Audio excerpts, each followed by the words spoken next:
Good afternoon! Ali po tayo at panoorin na natin ang ating part 1 ng ating video na kung saan ang ating tampok ay nangangailangan po ng inyong konting advice na malay natin sa iyong makakatulong sa kanya para bumangon at lalong tumatag sa paglaban niya sa buhay, sa mga pagsubok. Nawag naman po natin siyang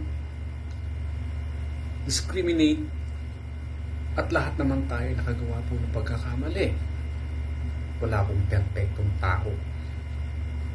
Hali po kayo, panoorin natin ang ating part 1 na sana ay makapulot tayo ng kahit konting maaral man lang sa buhay.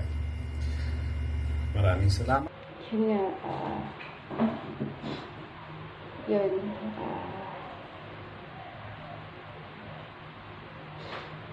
tapos, pray lang kayo lagi kay God. Pero dumating din sa punto, na ito pa pala, dumating din sa punto na dasal ako ng dasal, ganito, sana yung buhay ko maging maayos na. Lord, yung bigay ko lang po yung pangailangan ng mga anak ko. At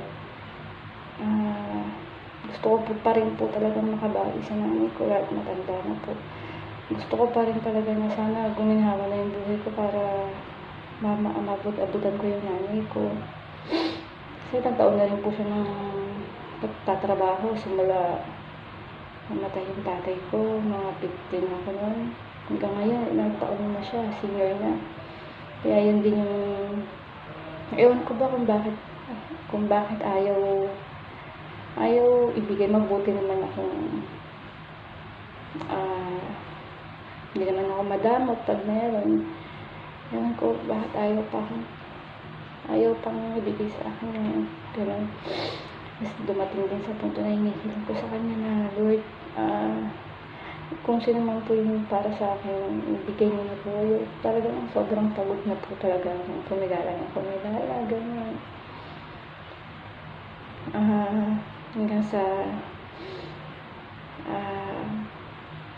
meron pa yung dumating din sa punto na nagalit na ako kay Lord,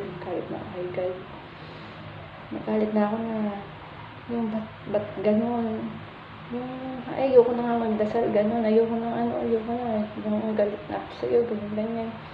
Tapos pag naiiyak ko na maya biglang may mas na hihingi ulit ako ng sorry, pasensya na po kasi dahil lang puro problema kaya ako nagagalit sa'yo, ganyan.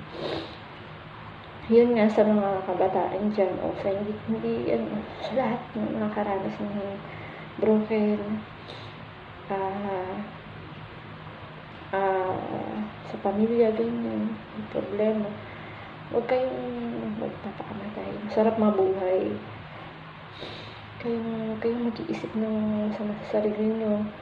Imbis na mag-isip kayo ng masama sa sarili nyo, isipin nyo kung paano kayo makaginhawa. Kung paano kayo makakabangon sa problema yun. Ganyan.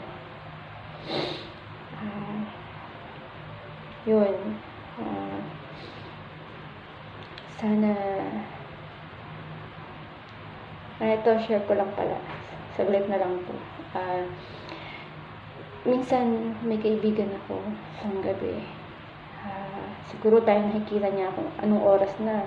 Ngayon, eto kailan lang. Mga 2 weeks ago siguro. Nakikita niya siguro na lagi akong online. Kasi may tao naman na kaibigan ko yun. Tagal na kami nagkikita pero kaibigan ko pa rin. Siguro nakikita niya lagi akong online. Bigla siya nag-chat na kasi yung iba kahit naman online hindi naman ginagamit tulog pero ako bakit niya nararamdaman na nagising ako, nag-chat uy, tulog ka, sabi niya ganyan. Ba't alam mo, sabi ko ganyan, ba't alam mo hindi ako natutulog, sabi ko ganyan. Medyo luha-luha na naman ako nun. Tapos mga ilang gabi na naman meron na naman nag-chat, Sabi niya, bigla na lang, sila yung bigla na lang mag-chat na kahit hindi mo ikwento. Na kahit na wala kang, di mo naman din nila alam yung buhay mo, yung nararamdaman mo ng gabing yun, kung ba't di ka makatulog. Bigla na lang mag-chat na, Jen, matulog ka na. Kung ano man yung problema mo, malalampasan mo din yan, ganyan. Yung tulog mo din minsan, ganyan. Kaya sabi ko, ba't alam mong may problema ako, ganyan. Kahit naman gusto kong matulog. Gusto ko na talaga yung dinadasal ko pa nga na, Lord, pagod na po yung isip ko, pagod na po yung mata ko. Kung gusto mo matulog, yung gising kang walang problema iniisip, matutulog kang walang problema. Minsan hanggang panaginip, dala-dala ko na yung problema eh. Yung ano ba yan, Lord, nakatulog ka nga. Pero hanggang panaginip, ko nandun yung problema. Pati yung problema na papaginipan mo na.